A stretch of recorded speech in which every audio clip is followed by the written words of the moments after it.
और जो अविनाशी तत्व है, इन दोनों की हमें पहचान होनी शुरू हो जाती है। ये ज्ञान की महिमा है, ये विवेक की महिमा है। जो इंसान ज्ञान विहीन होता है, जिसको ज्ञान नहीं होता, जो इंसान विवेक विहीन होता है, जिसके अंदर विवेक जागृत नहीं होता, और जो इंसान लक्ष्य विहीन होता है, जिसका जीवन में कोई लक्ष्य नहीं है, तो वो इंसान कभी भी अपनी मंजिल पे नहीं पहुंच सकता है। तो इसलिए तीसरी दृष्टि जो है वो ज्ञान की दृष्टि है। सबसे इंपॉर्टेंट, सबसे महत्वपूर्ण कौन सी दृष्टि है? ज्ञान की दृष्टि। अभी ज्ञान की दृष्टि क्या होती है, इसको समझना है। जब आपके अंदर ज्ञान प्रकट हो जाएगा, जब आपके अंदर, और ये भी देखना कि ज्ञान क्या होता है, ये बड़ी इंपॉर्टेंट बात है, समझने वाली है। ज्ञान सिर्फ हमें आत्मा का ही होता है और किसी चीज का ज्ञान नहीं होता। हम अज्ञानता बस कह देते हैं कि मुझे अमुक चीज का ज्ञान हो गया, मुझे अमुक चीज का ज्ञान हो गया। जितनी भी संसार की चीजें हैं, आत्मा को छोड़कर जितनी भी संसार की चीजें हैं, उन किसी का ज्ञान नहीं होता, उन सबकी जानकारी होती है। क्या होती है? जानकारी होती है, क्योंकि ज्ञान कभी खत्म नहीं होता और जानकारी खत्म हो जाती है।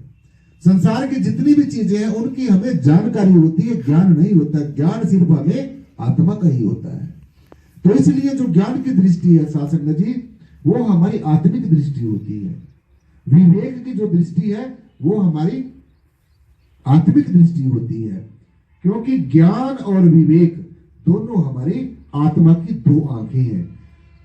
जब हमारी आत्मा हमारे ऊपर वाच करती है, जब हमारी आत्मा हमारे ऊपर साक्षी भाव से, दृष्टा भाव से देखती रहती है, क्योंकि ये नहीं कभी सोचना कि हमें कोई देख नहीं रहा है। हमें हर समय हमारी आत्मा देख रही है, हमें हर समय परमेश्वर देख रहा है। इसलिए हमारे अंदर हर समय परमेश्वर का खौफ होना बहुत ज्यादा जरूरी है। हमारे अंतर में हर समय अपनी आत्मा का खौफ होना बड़ा जरूरी है।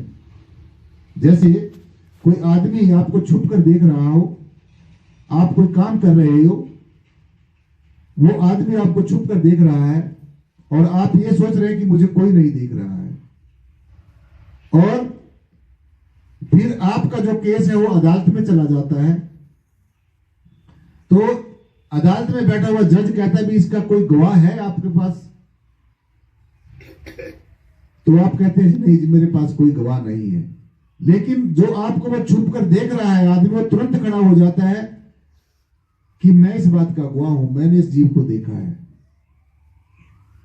तो वो जज के सामने अपना जो आपकी गवाही देता है, आपके सारे काम को बताता है कि इसने ये काम ऐसे किया है, तो फिर जज अपना फैसला सुना देता है, जो भी उसने सुनाना होता है। ठीक इसी प्रकार से हमारी आत्मा हर समय हर कृत्य को, हर काम को, चाहे हम अच्छा कर रहे हैं चाहे बुरा कर रहे हैं, कुछ भी कर रहे हैं, वो हमारी आत्मा हर समय हमें देख रही है, दृष्टा बनकर देख रही है, साक्षी बनकर देख रही है। इसलिए जिसकी दृष्टि ज्ञान की दृष्टि होती है, जो ज्ञान की दृष्टि में रत रहता है, जो ज्ञान की दृष्टि में एकाकार रहता है, जो ज्ञान की दृष्टि में एक रूप रहता है, सो वो जीव कभी भी साथ संगत जी संसारिक उलझन में नहीं फंसता, वो कभी भी विचलित नहीं होता।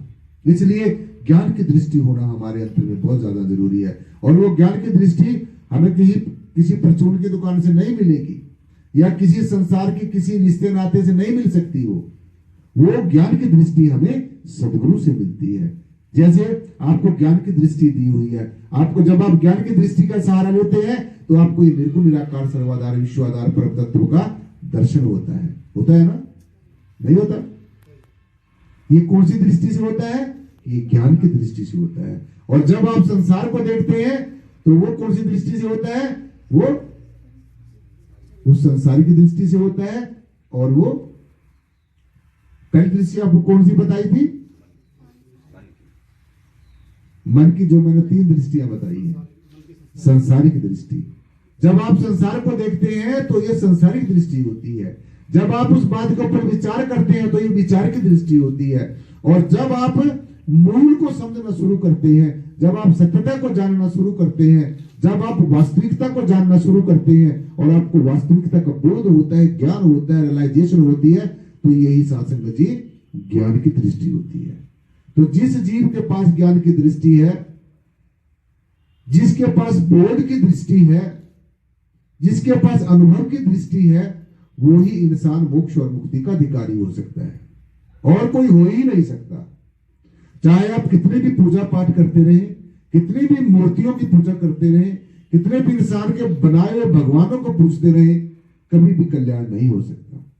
क्योंकि आज तक किसी गुरु पीर पैगंबर औलिया अवतार ने यह नहीं कहा कि मेरे जाने के बाद में तुम मेरी मूर्तियों की पूजा करना शुरू कर देना, मेरे जाने के बाद में तुम नए नए फैशन और बनाने शुरू कर देना। हर एक सदगुरु ने, खासकर ब्रह्मवेता सदगुरु ने, ब्रह्मज्ञानी सदगुरु ने, जो ब्रह्म को जानता है, जो ब्रह्म को पहचानता है, जिसको ब्रह्म की पहचान है, जिसको इस निर्गुण निराकार सर्वाधार विश्वाधार परमतत्व की पहचान है, वो आपको कभी भी ऐसा उपदेश नहीं देगा। तो ये फिर इंसान क्यों करता है? ये इंसान अपने आप को जचाने के लिए करता है, अपने आप को धार्मिक कहलाने के लिए करता है। ये सत्य बात है। बेशक मेरी क्लास में लोग पढ़ने के लिए कम आते हैं, मुझे इसका कोई वो नहीं है, लेकिन आप ही इस बात को अच्छी तरीके से समझो। जड़ चीजों की पूजा करने से जड़ हो जाओगे, चेतन की पूजा करने से चेतन हो जाओगे। तो इसलिए जड़ चीजों की करना, ध्यान करना है, न पूजा करनी है। जो जड़ चीजें हैं, जो टूटती हैं फूटती हैं, इंसान की बनाई हुई है, जो खुद भी समाप्त हो जाएंगी, तो तुम्हारा ध्यान उनके समाप्त हो जाएगा। तो इसलिए जो ज्ञान की दृष्टि है, ज्ञान की दृष्टि में ज्यादा रहना है। हर एक चीज को ज्ञान की दृष्टि से देखना है। ये हमेशा ज्ञान रखना है अपने अंतःकरण में कि जो कुछ भी दिख रहा है, ये सब कुछ एक दिन समाप्त हो जाएगा। जो प्राप्त होता है वो समाप्त होता है। जो आज आपको प्राप्त हुआ वह किस दिन समाप्त भी होगा। जो आज आपने ग्रहण किया है वो किसी ना किसी दिन आपसे छूट भी जाएगा। जो आज आपको दिया है वो कल आपसे वापस भी लिया जाएगा। ये परमेश्वर ने आपको जो मनुष्य की जो नरनारायणी दे दी है, ये मनुष्य का शरीर दिया है, ये एक विशेष काम के लिए दिया है। और जब ये जो श्वासें हैं ये पूरी हो जाएंगी तो आपको ये शरीर छोड़ना पड़ेगा। चाहे आप कोई बहाना करते रहे, कोई बहाना नहीं चलेगा। इसलिए जब तक ये सांसें हैं शरीर के अंदर साथ संगत जी, तब तक अपना जो विशेष काम है वो करना है और अपने अंग संग होने की परमेश्वर की अनुभूति करनी है। तो इसलिए ज्ञान की दृष्टि पे ज्यादातर रहना, अपनी जो रूह है, अपनी जो तवज्जो है वो ज्ञान की दृष्टि में रखनी है। हमेशा ध्यान रखना है कि जो ये संसार दिख रहा है ये सब एक दिन समाप्त होगा। रहेगा सिर्फ परमेश्वर, ये परब्रह्म निर्गुणाकार विश्वाधार परम तत्व जो हमेशा रहने वाला है, इसी का ध्यान करना है और इसी का ध्यान करते हुए यही हो जाना है, इसी के अंदर ही मिले रहना है। अंततः आप मोक्ष और मुक्ति के अधिकारी हो जाओगे। परमेश्वर आपको स्वीकार कर लेगा और आप परमेश्वर को स्वीकार कर लेंगे। ये जो मनुष्य जन्म है ये सार्थक सिद्ध हो जाएगा और हमारी जन्म जन्मांतरों की जो उलझी हुई पहेली है वो सुलझ जाएगी। जन्म जन्मांतरों की उलझी हुई जो बुद्धि है वो सुलझ जाएगी और मोक्ष और मुक्ति का जो सपना है वो साकार हो जाएगा। जन्म मरण का चक्कर समाप्त हो जाएगा, संसार में आवागम का चक्कर समाप्त हो जाएगा। ये जो जन्म जन्मांतरों का जो सिलसिला है ये समाप्त हो जाएगा और सत्संग जी आप परमेश्वर की आशीष और आशीर्वाद के पात्र बन जाओगे। और ये जो हीरा सा जन्म, ये जो बेशकीमती जन्म जो परमेश्वर ने हमें भगवत प्राप्ति के लिए दिया है, ये हमारा सार्थक सिद्ध हो जाएगा और हमारा संसार में आना जाना सत्संग जी धन्य हो जाएगा, जीवन आनंद में हो जाएगा, जीवन का कल्याण हो जाएगा।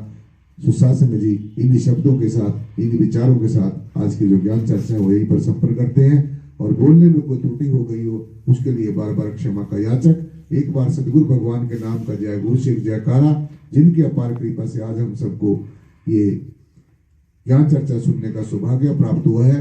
बोलो सदगुरु भगवान की, बोलो सदगुरु चैनसा बाबा बूटा सिंह जी महाराज की, बोलो सदगुरु चैनसा मेहताब सिंह जी महाराज की, बोलो सदगुरुदेव लक्ष्मण सिंह जी महाराज की, बोलो सर्व संत समाज की, साथ संगत जी बड़े प्यार और सत्कार के साथ बोलना जी।